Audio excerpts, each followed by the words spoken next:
on news media organizations and digital intermediaries.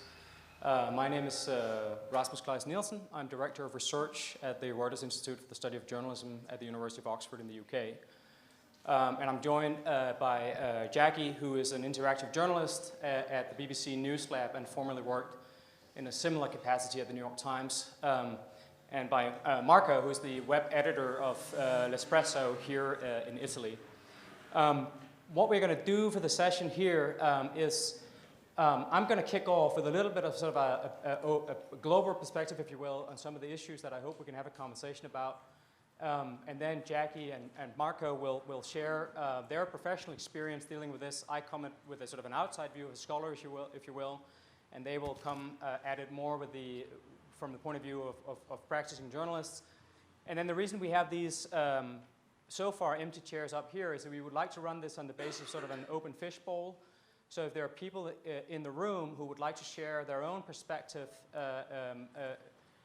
preferably a professional perspective of their experience of working with digital intermediaries, whether search engines or social, in a relation as news media, if you could please walk up here and join us at this end of the room, if you will, and I will moderate the discussion to make sure that we get a range of different perspectives in addition to the people who are sort of formally on the panel. So if you want to share some professional experience about this, don't hesitate. Please walk up and join us up at this end so it's easier for me to see who are keen to share experiences with the rest of the room. So I'm going to start with a story, which is a story about a newspaper from my native Denmark, which is called Berlingske. It's the oldest continuously published daily in Denmark. It's published from 1749 onwards, and it's one of the major newspapers in the country. Print circulation 70,000, 14,000 paying digital subscribers on top of that, about 180,000 daily uniques across various platforms, and about 70,000 Facebook followers, to use that one example. Berlingske had a difficult time in 2013 in their experience dealing with digital intermediaries. They published a picture that I hope you won't find offensive when I share it with you here, though it was found to contravene Facebook's community standards. It was this picture. It's a picture of a couple of hippies from 1968 going skinny dipping. It's from a book. It was part of a book review of a book about the new left in Denmark and the counterculture in Denmark. And this picture got Berlingske kicked off Facebook. The newspaper tried to rectify this problem by getting in touch with Facebook. Facebook has a representative that covers the Nordic countries and Russia. Berlingske got in touch with this person. This person got in touch with people in Ireland, who in turn got in touch with people in California. But this took a long time, if you will, and the frustrations led the editor-in-chief of Berlingske to share this, if you will, this frustration of having become dependent on an organization that certainly helped the paper reach a larger audience, something she was happy with and wanted to invest resources in and effort into, but also led to this, if you will, frustrating experience of being kicked off a site for doing something that she couldn't quite see why was wrong, and where she couldn't get any kind of explanation from Facebook as to why this was a problem, what could be done about it, or how quickly. Ultimately, Berlingske is back on Facebook, but they are, so to speak, on probation. They have had two other incidents like this.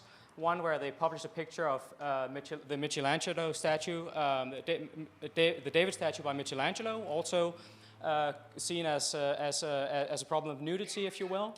And one, a problem from a story in which they quoted a Danish politician who said something rather offensive and derogatory, but the quote was seen as contravening Facebook's community standards and was then counted against Berlingske, if you will, as a problem on the site. This is the way in which Berlingske relates this story. I have not been able to get anyone from Facebook to tell me how they see this story, but in a way this is a point in itself that I'll return to. The larger point, if you will, is that Berlingske, despite these troubles, of course, is still very keen to work with Facebook. As everyone knows, it's a great platform for trying to extend your reach, reaching new audiences, sharing your content, and trying to promote your journalism. So it's not that Berlingske, after this difficult experience, has turned their back on Facebook, but it is, if you will, that they are concerned about the opacity of the process of dealing with Facebook and the troubles that news media organizations can run into in relying on such a platform. Of course, Berlingske is not alone. As everyone in this room knows, search and social is becoming increasingly important in how people find news and access news. I'm just going to share with you some survey data from the Reuters Institute Digital News Report from last year.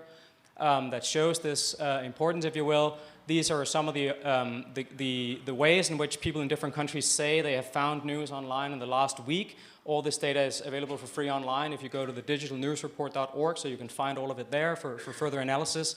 The 2015 report comes out in June. I mean, of course, in some countries, brands are still very strong, like in the UK with the BBC, for example, and my native Denmark and Finland. But there are also countries in which search, for example, here in Italy, is the single most important gateway to online news. And there are some countries in which social by now is as important, almost as important as direct access via brands. And of course, what we can see from the survey data already, we are crunching the numbers from 2015, is that search and social is becoming increasingly important in all these countries, across all demographics, not only for younger folks, but across all demographics under 60. And that, of course, direct is still important for some brands, but more and more brands are increasingly dependent on digital intermediaries to reach their audience. And in a way, I think this is an interesting juncture, and in a way, the purpose of this discussion is to discuss how do we think about this, both from the point of view of the position that this puts the digital intermediaries in, and maybe the responsibilities that might follow with that, but also how news media organizations deal with that relationship, leveraging the advantages, but also trying to contain some of the risk that comes with it. Much of the discussion about the rise of digital media has been about disintermediation and democratization. And for good reasons, because there are processes of disintermediation and democratization going on in the digital media environment. But of course, we shouldn't forget that there is also re-intermediation, if you will, that there are new sites that occupy in a global and historical perspective, uniquely important and central position in the overall media environment, most notably, of course, Google and Facebook. And that this is not necessarily, if you will, so much sort of democratization and decentralization as an incredible concentration in a few centrally placed gatekeepers that are important across almost all markets. This is a relatively new situation, but a situation that has a history, and I will just remind us, if you will, of a few things I think we can say about this history over the last 5 to 10 years. The development of this relationship is generally led by the digital intermediaries who have the technical expertise and the resources to develop new products on a far larger scale than almost any news organization, basically. Sometimes this relationship is shaped by direct collaborations between the digital intermediaries like Google and Facebook and individual news media organizations, but these collaborations are almost always initiated by the intermediaries and are almost always collaborations with high-profile US brands, with a very few exceptions, almost always either the BBC or the Guardian, and very rarely, at least I have not seen any examples, prominent examples, of major collaborations that involve brands based elsewhere, outside of the US and the UK, in the development of new products and services from the digital intermediaries, though that may change. And third, of course, even though the history of this relationship is relatively short, just 5 to 10 years, it's a history that we should remember is not a smooth evolution, if you will. It's one where core strategies change, products are developed, they change. We have changes to the algorithm, the Google Panda update that really helped many news organizations, changes to the Facebook news feed that also helped many news organizations to the detriment of content farms and people who try to produce clickbait type content. But of course also a range of projects that have been launched to some fanfare and as seen as being quite promising for news media organizations that have in turn been pulled. Just a few examples. Google Wave, Google Badges, Google OnePass, Google Fast Flip, and of course Google Glass, which The Guardian, for example, invested some resources in trying to develop products for. And though a news media organization sometimes does the same, develop something for one of these platforms and then pull it, it is primarily the case that the digital intermediaries will try to develop something, see that it doesn't fit their strategy after a year or two, and pull it. So if you will, there are some fits and starts here, but they are primarily controlled by the digital intermediaries who generally have the upper hand in this relationship with almost all the news media organizations that they engage with. How do different players think about this relationship? I hope to hear some different views from Jacqui and from Marco, but also from people in the room. I'll offer you just a few examples. Interestingly, you will see Facebook across all the three ways of viewing this relationship, if you will. One is to say simply coexistence. There is a media ecosystem, and digital intermediaries and news media organizations both inhabit this ecosystem, but it is simply coexistent. There is no direct engagement. Simon Milner from Facebook at the Oxford Media Convention in a in a session that led to, shall we say, rather probing questions from some of the legacy media brands in the room, kept insisting that it's just product policy. We just do what we do, and you are free to use our platform, but it's product policy and it has nothing to do with you. We are just providing an infrastructure, and you're free to use it, but ultimately it's between us and our users how we develop that, and you can just take it or leave it, essentially. I wasn't unfortunately here. I had another event, but I know that Andy Mitchell, also from Facebook, has offered a different take on this that is a bit more about collaboration and engagement. We are seeing news organizations, he said the other night here, creating content specifically for Facebook in a way that makes sense on our platform. And of course, Facebook has been reaching out to select organizations to develop more direct collaborations in recent months. And of course, some news media see it this way too. So the Guardian Media Group, for example, has been very prominent in trying to engage very proactively with some of these intermediaries. Then there are people who see it as a conflict. I could use many different examples of this. I'm not sure that Mark Zuckerberg meant it as a conflict, but when you say that your goal is to build the perfect personalized newspaper for every person in the world, I think people who work at and run news media organizations probably see that as a bit of a conflict, since I think they see that this is sort of part of their territory, if you will. And of course, there are also people, very experienced, I should say, people in the news media industry who see this clearly as a conflict. I could have used other examples. Rupert Murdoch is one from News Corp. Axel Springer in Germany has also tried to take a more conflict line on this issue, not with great success, as we saw. But in a way, I think that probably, now we'll see what experience people bring to this from the room, and I'll turn it over here to Jacqui and to Marco. But I think probably most people in Europe will mostly be able to recognize either the conflict one, where people go either directly to the intermediaries or via government and politicians try to pressure intermediaries. We saw this in France, we've seen this in Germany. Or the coexistence, which is if you are, like the example that I gave from the outset, if you are Berlingske, a major media organization, but in a small market, your ability to actually engage directly, either in a confrontational way, trying to construct this as a conflict, or in a more constructive way as a collaboration, is actually very limited by the, so far, if you will,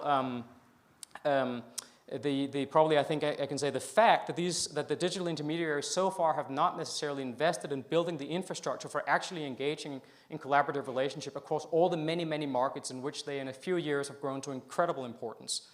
And that there is a big difference between being, young, incredibly smart and talented people out in California, having the ambition to organize all the world's information, and then find yourself 5 to 10 years later in the situation where actually you've come pretty close to some version of that ambition, but also find yourself, if you will, with the great responsibility that comes with that power, or as Mark Zuckerberg, another example of this, have the ambition of connecting everyone in the world, which isn't quite where they're at yet, but when you connect 1.4 billion in the world, again, you have come to occupy a position that your organization wasn't necessarily set up to actually occupy, if you will. And I think this is a relationship we will see develop in the coming years, hopefully as a constructive one, in which intermediaries and news media organizations can use each other in a constructive fashion. And now I'll turn it over to Jacqui and Marco to hear about their experience of trying to work with this relationship in their professional capacity. So, and then as said, please come up here and join if you want to share your professional perspective and your experience from your organization about dealing with this relationship. So, Jacqui, over to you. Hi, everyone. Thanks for coming. So I'm part of a group called the News Labs at the BBC. Prior to that, well, I've only been there for 2 months, so I will be sharing what I've been doing so far, but it's only a short amount of time. Prior to that, I was working at the New York Times.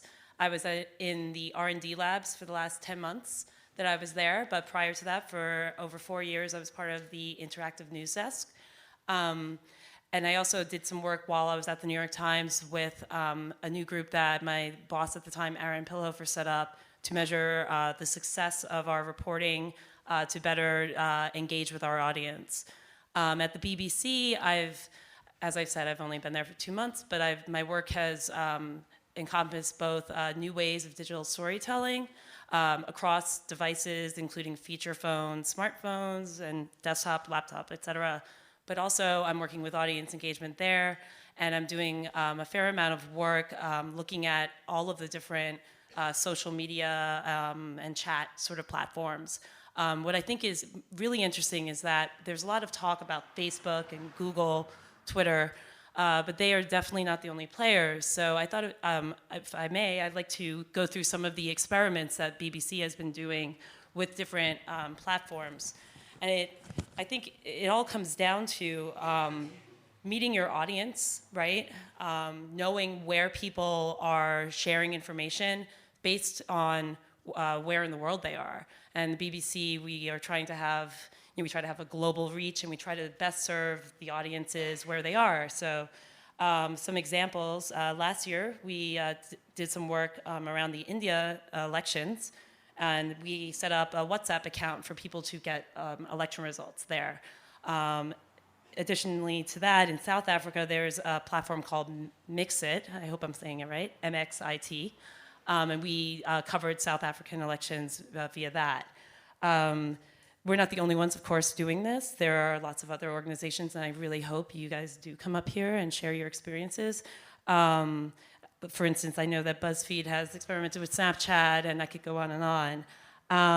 Part of the issue, though, as someone who can work with APIs and also does editorial, is that having to learn how each of these platforms work takes time.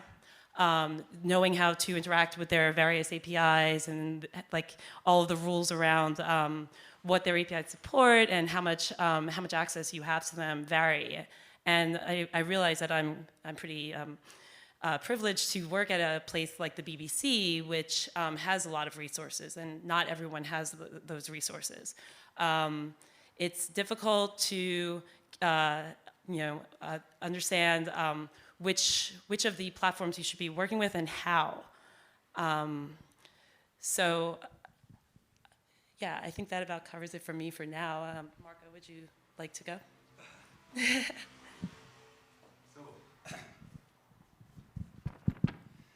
Hi, everybody.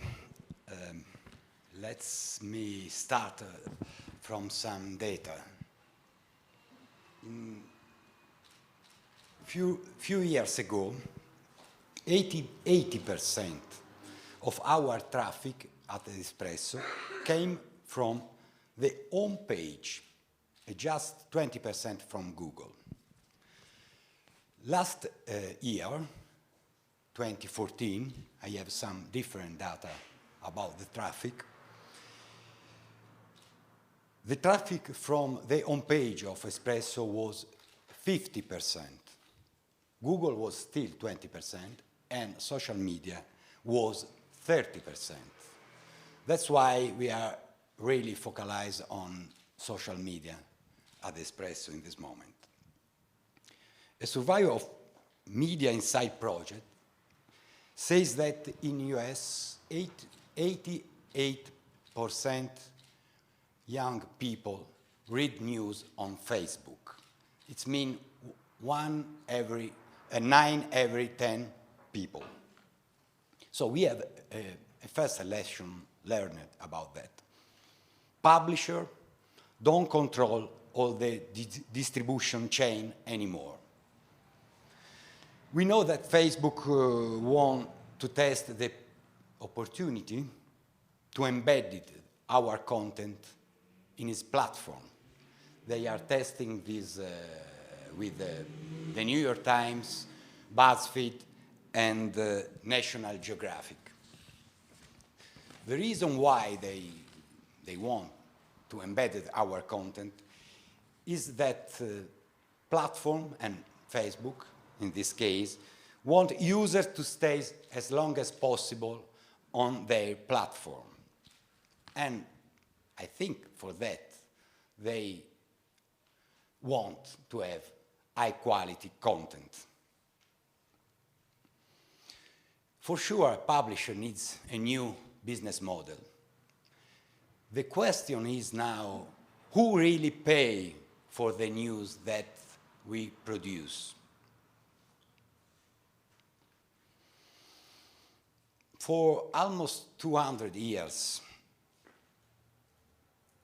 our job was to find the news, thinking that the same content could be relevant for everybody, everywhere.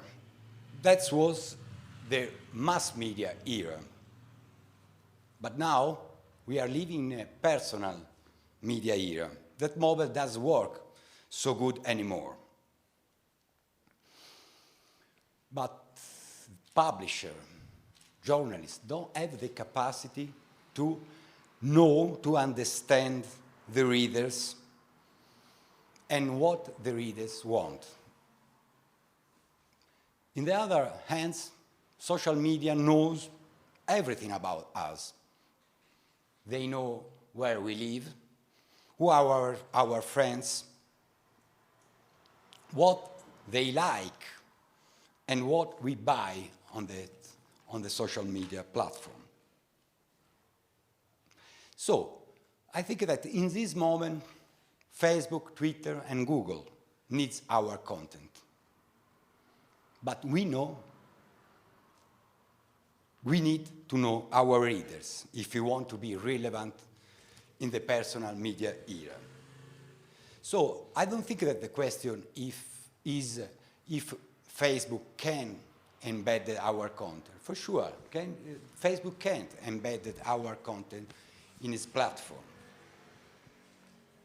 The question is if Facebook wants to share the revenue from the advertising and mainly to share the data about the readers. Just in this way, journalists could learn who their readers are, give them personalized and relevant content. That's the big difference, I believe, between the mass media era that probably is in the Sunset Boulevard. The mass media era is 200 years old, but before, how people share the information, just like now, talking each other. They don't have the digital world, they don't have internet, they shared the content just talking each other.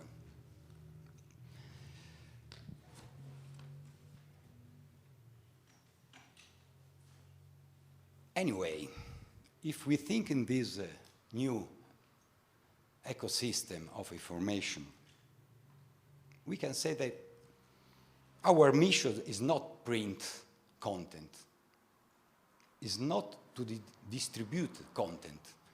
Publishers have paid to distribute their content. It's not to find advertising. Our focus is to find relevant news and fix them in the best way possible for every platform. So, what we think now is that maybe we can leave distribution, advertising, and maybe still the knowledge of readers to others that can do a better job than us, just only if we find an industrial model that gives enough revenue for all. I think that our mission is still to do the better journalism that we can do. And I think that the old model, the industrial model of mass media,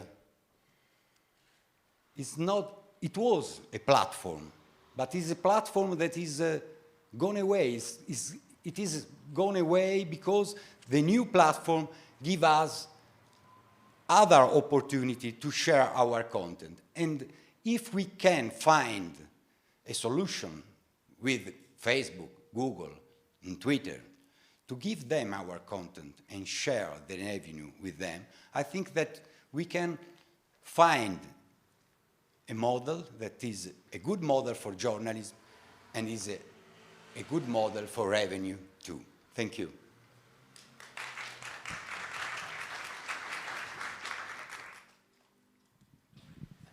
Thanks very much to Marco and Jacqui. Are there people in the room who would like to share views from their own organizations or their own professional experience or comments?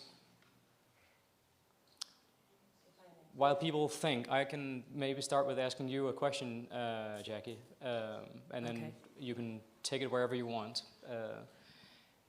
I mean, what would you say, in your experience so far, has been the biggest difference between doing what you're doing in an organization that at the end of the day have to pay its own bills, the New York Times, publicly traded, though the ownership structure is peculiar, and then an organization that has a, what I think private media in the UK like to say, a business model is based on the proposition either you pay me or you go to jail, the license fee.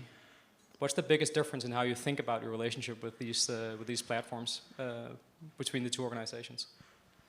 Well, the biggest difference so far for me with working at an organization like the BBC is basically the sheer amount of resources that we have. We have an R&D department that has hundreds of we have an R&D department that has hundreds of engineers and other designers and stuff like that working in it. So as far as it hasn't changed like how I think necessarily about interacting with these platforms, but just like having the ability to do events with the World Service, for instance. When I get back to London from here, I'll be getting back on a plane right away to go to Cape Town, and that's for an event that is intended to help us, sure, expand our reach, but also do it in a way that's meaningful and relevant for people in different markets. We did one in Nairobi a couple of months ago, and all of these are intended to help engage with the people that we're trying to serve and get them involved and actually pitching new solutions and platforms and helping them build those. Great. Sorry, good morning. I'm Cristina Mancini. I would like to do a question to the audience because I'm a journalist, not so young like the majority of these students, and I don't know who is here. But I would know if you and we have a solution in a moment that everybody do everything in the media, everybody do advice, everybody do social media, everybody produce the news, and as our colleague said, who is pay? Who is pay? Because it's easy. This business is a business very cheaper. The world don't cost nothing. Well, thank you very much. Thanks very much. I mean, I think that's arguably. I don't want to sound like a Marxist, right? I mean, follow the money. I mean, it's a pretty central question. I think to be a little simplistic, I think you can say that our parents pay. And what I mean by that isn't that they, give me money to pay for news, but that my parents' media habits are profitable. In that they watch television in a way that you can commoditize, that you can monetize and sell advertising around. They subscribe to pay television in a way that's profitable for the content producer. They still have a newspaper subscription, though it's digital, it's profitable for the company that produced the content. And that profit from that generation has generated the surplus that has been invested in producing news by private news companies. We can leave aside the public service for a minute, which is a political decision, if you will. And those revenues are still the ones that fund a lot of the content that my generation consumes.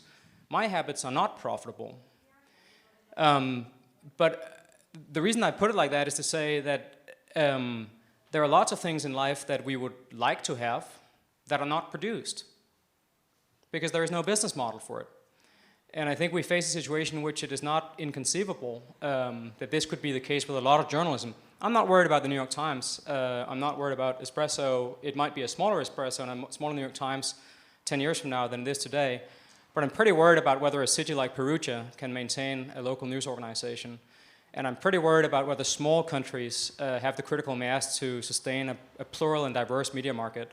And in particular, whether they have it if they don't also have some sort of independent public service intervention. So that's not a very upbeat answer, if you will, but I'm a scientist, and my primary obligation is not to optimism, it is to... Work is work, it's not well, lobby, and business to business, so... No, but I think the problem is that the fact that there is a question doesn't mean that there is an answer. I'm sorry to be a little rude, but Charity is another sphere. Volunteer is another field. This field is very serious, and so we need to have more things to do these things. Not say to talk, blah blah blah. For what? Talk because the words have a weight, I think, and we have to have a conscience of that. Yeah. Thank you very much for your answer. Yeah. I mean, I agree. I study journalism because I deeply care about the mission of journalism, and I think that with all its, all its many imperfections, broadly speaking, I think journalism has been a force for good. Though it's not perfect, it's important. I think in many ways, if you want to have an economic perspective on where journalism is heading, I think the best book written about this is Hal Varian's book on information rules from 1999, where he basically says there are two ways to make money off content in a digital media environment: volume and exclusivity. And almost every media company that we know has operated in between the two and has neither focused fully on volume nor fully on exclusivity. And I think we see now that some of the sites that seem most promising, BuzzFeed is an example, many talk about, Huffington Post, are producing very low cost volume content, and other sites are trying to specialize in premium products, New York Times, pay models, FT, also pure players like Mediapart in France, which turned a profit last year. But everyone else who's trying to be everything for everyone, let's say that hasn't worked out so well so far. So welcome in Italy. Here everything is cheaper, €5. Well, I'll try to enjoy that. Market, you operate in the Italian market. What's your take on this? I mean, where do you see your business 5 years from now? Well, we try to sell news. At Espresso, we start 1 year ago, almost 1 year ago.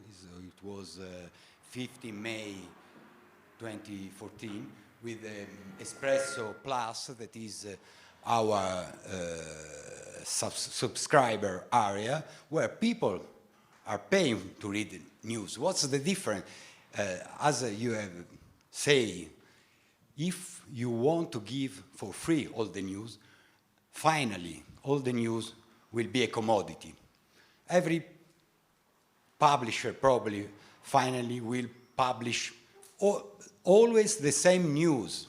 So the same news on Repubblica, the same news on Corriere, the same news on Espresso. What we have done is made a difference between the commodity news that you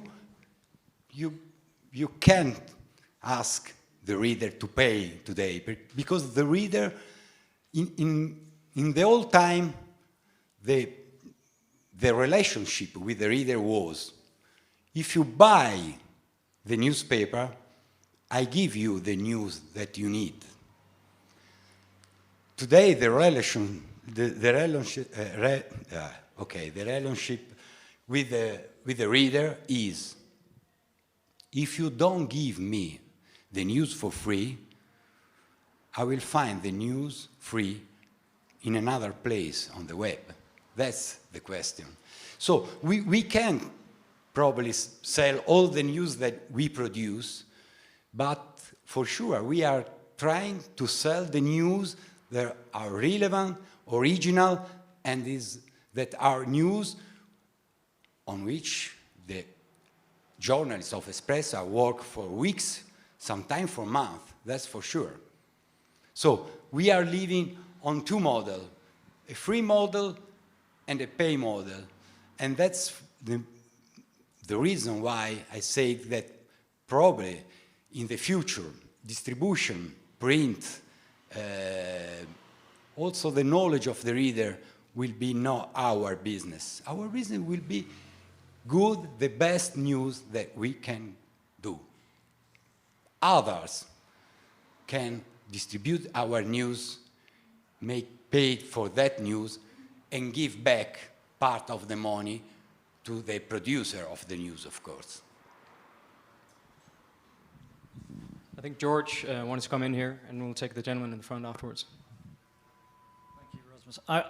I wanted to change the emphasis slightly. It's completely understandable that what everybody is focused on is data, ad revenue, and the economic nexus here in engagement and maximizing audience. I don't know whether there was anybody here who attended Andy Mitchell's talk on Thursday evening, I think it was.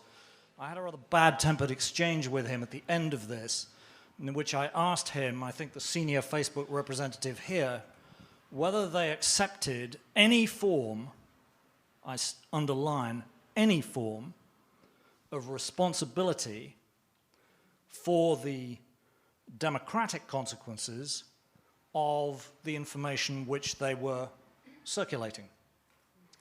And anybody who was there will remember that he actually just repeated 2 bits of previous answers to questions. One was basically, and I'm summarizing here, you're in control of Facebook and what you see on it. And anyway, we are complementary to the news industry. And the issue that is partly arising out of this conversation that is interesting me is whether, as these organizations start to do more work of different kinds with news producers of a traditional kind, such as the BBC and the New York Times and so on, whether these organizations are going to be able to get Facebook to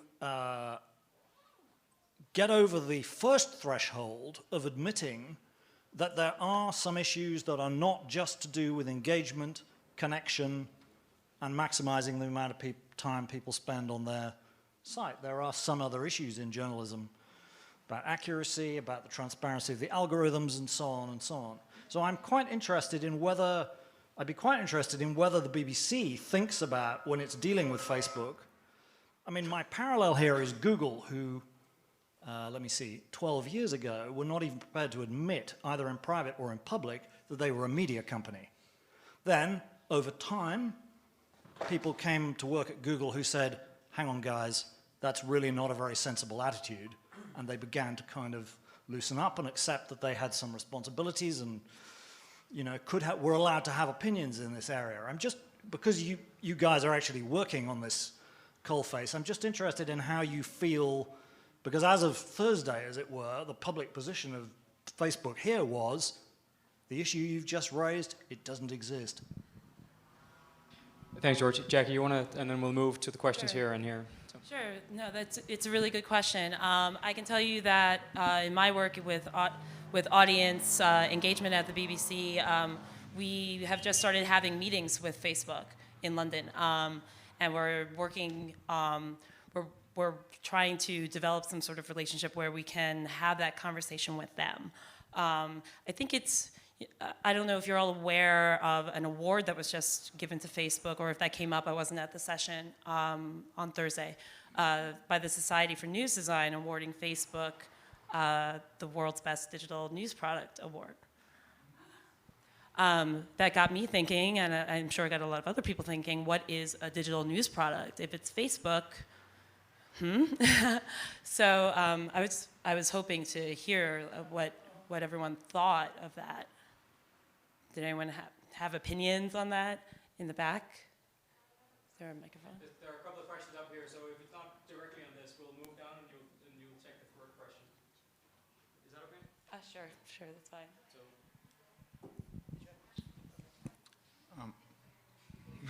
I'll take one.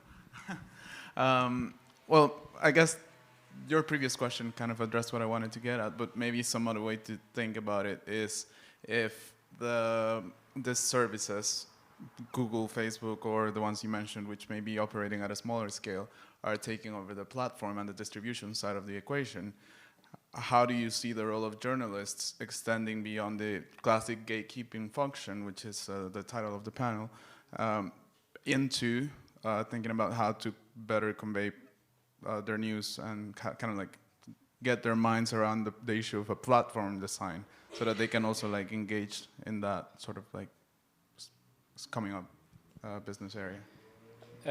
I mean, I have a view on that, so I'll share that, and I'd love to hear if people disagree strongly with that. I guess in some circles it's fashionable to say that the gates have collapsed, right, and that there are no gatekeepers anymore. One of the reasons we use the word gatekeeping in the title of the panel is that I think it's quite clear that journalists are still incredibly important gatekeepers, in part because of the commoditization of news, which means that lots of journalists cover the same story in the same way. That's a pretty clear gate. But also because lots of the content, the news content that people access via search and social is still produced by journalists. So of course it still matters how journalists cover this stuff. But of course also the fact that people access it through search engines and social media who for entirely understandable and legitimate reasons offer people filtered content, algorithmically filtered content, themselves operate as gates. So that's another type of gate, right? Varieties of gates online. I guess from my point of view, I think the starting point of that has to be not, not that one makes up one's mind as to what this answer is, but that we start by posing it as a question, right? And that journalists need to think about this. There's a combination of gates. They are gates. There are other gates. And the process is a combination of different gates.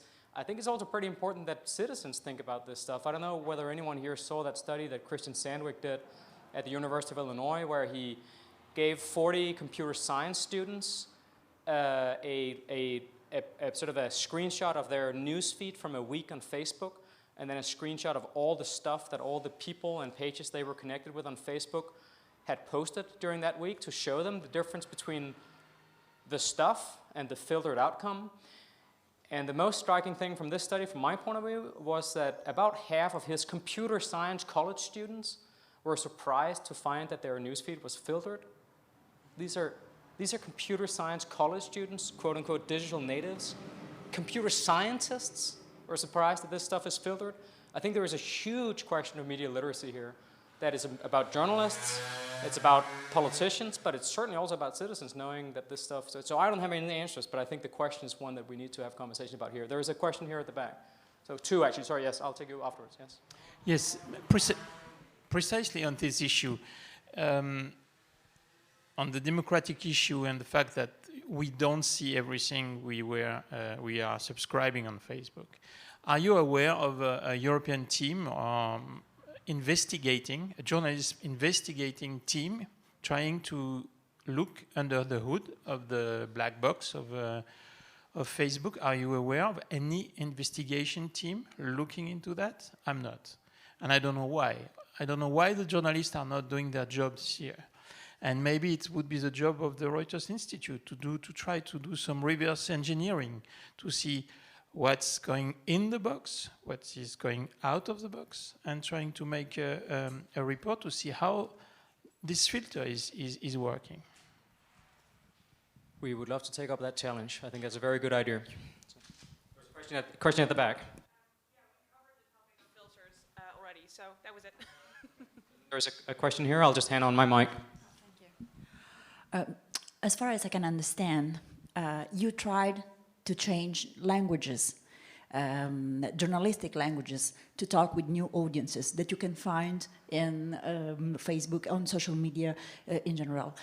And I think that maybe this is what we are missing here in Italy, just because it seems to me that we are trying to find a way to make a dialogue with the social media owners, itself. And maybe the key is what you said. Try to develop some new instruments, working with them, working with Facebook, working with Twitter, for example, so we can maybe can try to have money back from this our investment. And last year, I was very surprised in something that I attend to London, at the London School of Economics, the ePolis meeting, and the BBC just presented very important new kind of news that they just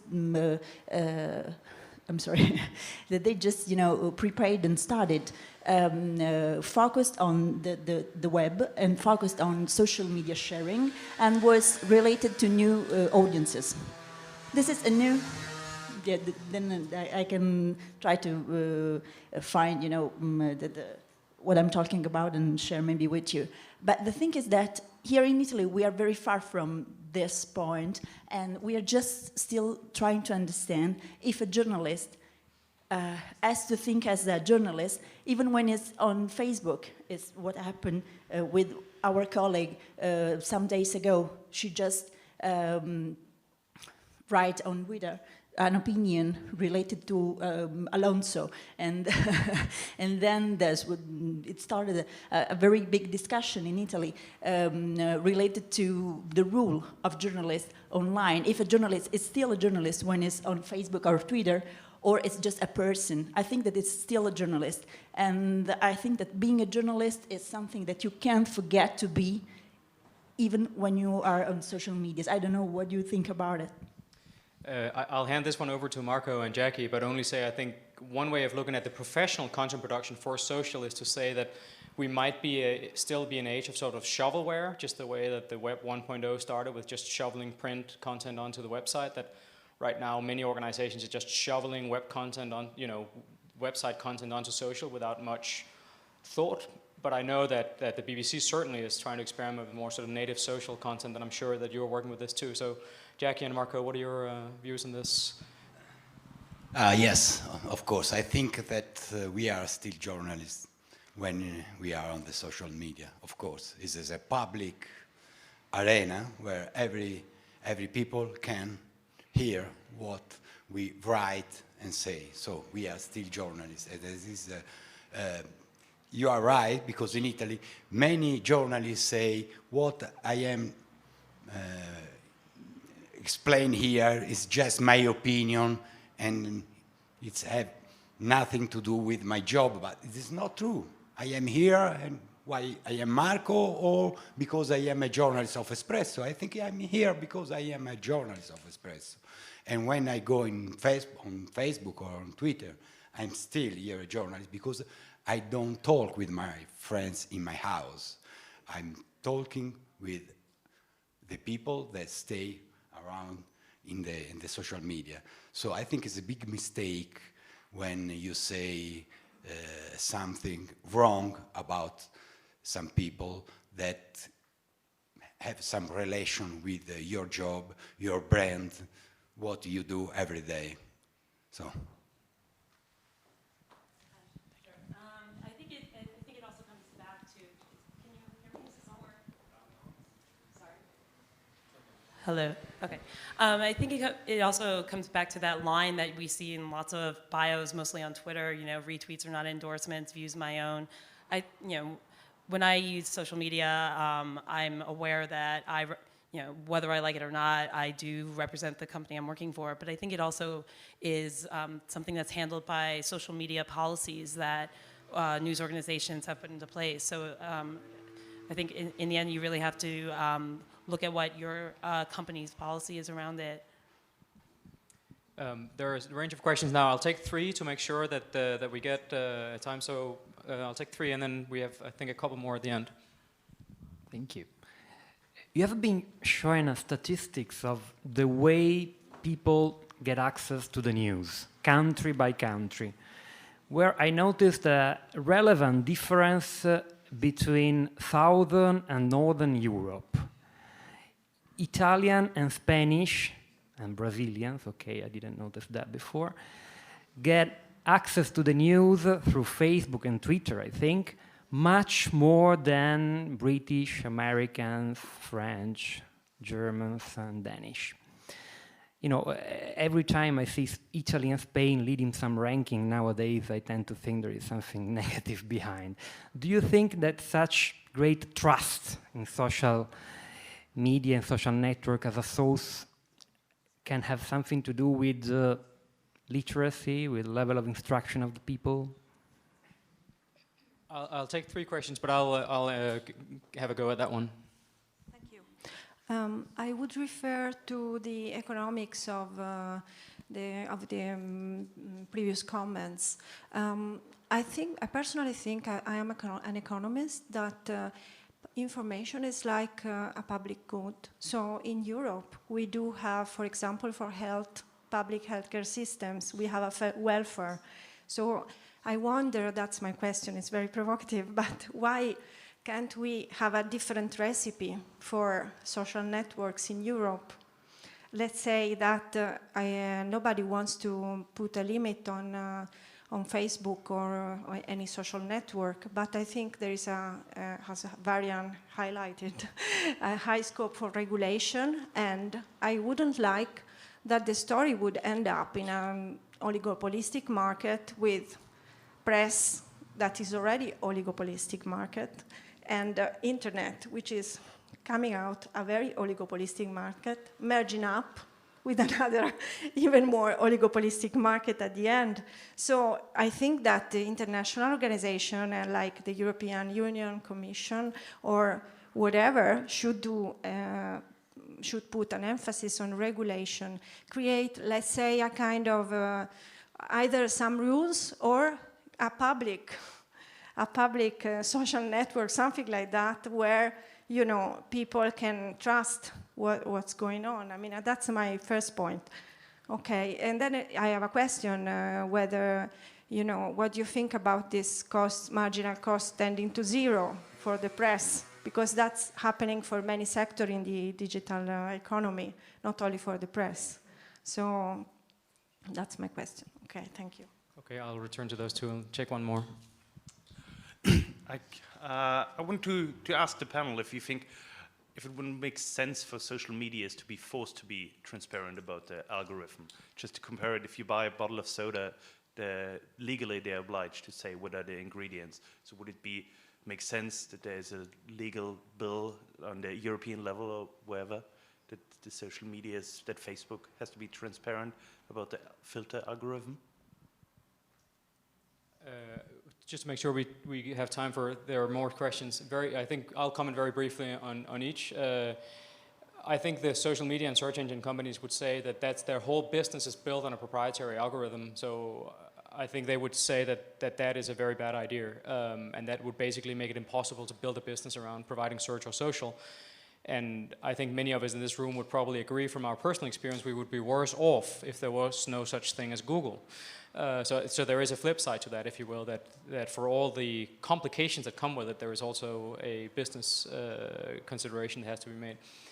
On the point of public policy and whether there should be an intervention in a market of public goods, which is subject to market failures, I think that's a live discussion. I guess my own experience from talking to policymakers across Europe is that the only countries in which people really care about media are Italy and France, for fairly obvious political reasons.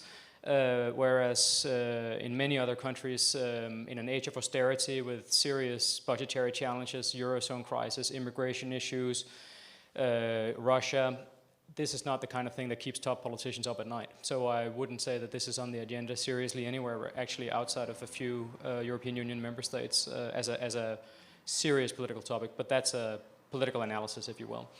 On the point on the differences that we have discovered, mapped here, if you will, I think I agree with what I sense to be the thrust of your comment, which I think that it's striking that many of the countries in which brands are weaker and social and search are stronger are countries in which we can document the deep crisis of confidence between the population and the established media as part of a wider crisis of confidence between political institutions, social institutions, and the population at large.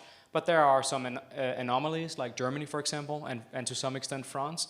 So I can't say we can explain this, but I would say that it is striking that the countries in which you have strong legacy media with relatively high levels of trust from much of the population are also countries in which brands do much better. So of course some brands will do better even in countries with low institutional confidence, but I think that is an interesting thing. Then there was the point about marginal cost. Well, you're the economist. We know that competition to the point of marginal cost is pretty bad if the marginal cost is zero, because that means the good is not going to be produced. So then you need product differentiation, and this is what Marco has talked about, the importance of producing things that isn't commoditized news, but truly adds value from the point of view of your end user. Quality content, quality convenience, quality community around it that sets it apart from the oceans of commoditized content available out there. This is easy to say in theory, it's very hard to do in practice. A few more questions. There was one here at the back. I think this lady marked first, and then we'll take it. Okay, I just wanted to ask, how do your organization deal with cats and blue dresses? Because, for instance, I mean, in Italian media landscape is really desolating, and I'm not talking about the Espresso, rather like the Espresso group I don't think, for instance, La Repubblica really got what's going on Facebook, because, I mean, I've been growing up, for instance, with La Repubblica. I mean, it was my bread. And on Facebook, they don't respect their brand. I mean, they seem to be accountable for sharing content that was viral on BuzzFeed, for instance. The same thing you were saying before. Like, for instance, New York Times is based on exclusivity. BuzzFeed is on the volume of the traffic. I mean, I'm not sure if anybody agrees here, or the question is anyways open to a question.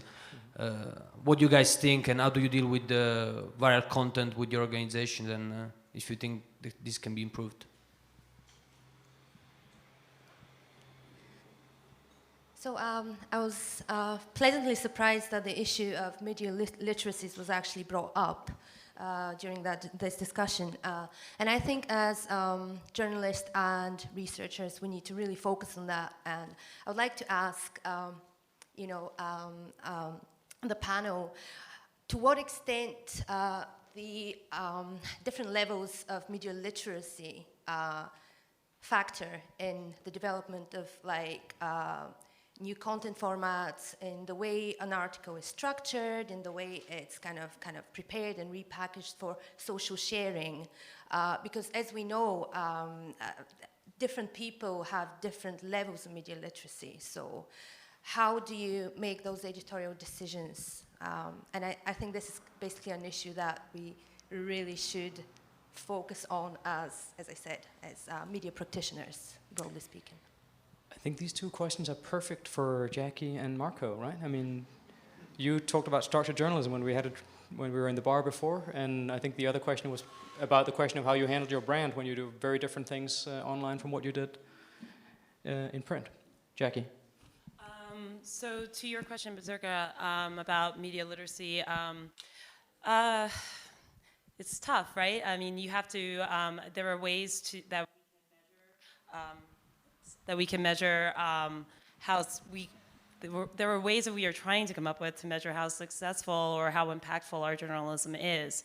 In my line of work, it's my job to experiment, right? So that involves things like structured data, whether on continuing stories as they go on, or looking back at our archive and at surfacing content that might not be new, but could be relevant or useful for explanatory purposes or contextual.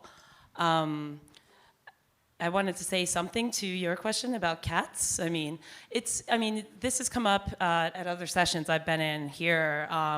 The whole notion of just rewriting or rehashing a story that's already been reported, just because it's going viral and you want to get in on the traffic, right? I mean, I think that it's important to think about what you're adding to the story. Cats are great. The BBC has even done some features about cats. I don't know if you have seen them, but like if you want to have a place for your readers, viewers, audience, to have a discussion, then you can do that without spending time and resources of reporters' energies just rehashing the same thing. Yes. Viral content is not our business. I mean, we don't start the morning thinking about how to find a viral content at Espresso. But when we find one, we are very happy because the traffic grows very fast. But we have made some interesting experiments. For example, old content can become viral. We try to post on Facebook, on Twitter, some article. Also some very old article. There was an experiment with an article right from Camilla Cederna about Berlusconi that was extraordinary viral. Many people came to read an article that I think it was written 20 years ago. So it's not true that viral is just something that is thinking to be viral, like BuzzFeed made sometime. You can find viral content also when you publish a high-quality content. And that's our job, and that's what we find to do every day. Thank you. It's exactly 7, and we're scheduled to finish now. So grab the speakers afterwards. And thanks everyone for sharing your perspective and experience with us. I think it's been a really interesting discussion. So thanks, Jacqui, and thanks, Marco. Thank you. Thank you, everybody.